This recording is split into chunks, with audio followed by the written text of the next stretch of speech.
Wait till you see this. Bengaluru's got a lake that's pure magic, and I am taking you there right now. This is Ulsoor Lake, right in the heart of the city, but it feels like a total escape. Peace, breeze, and endless views.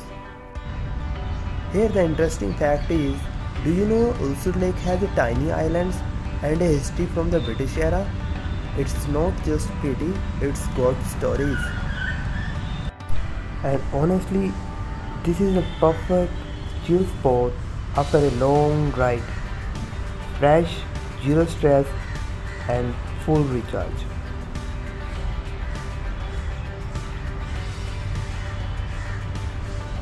Guys, currently I visit here at around 4 p.m.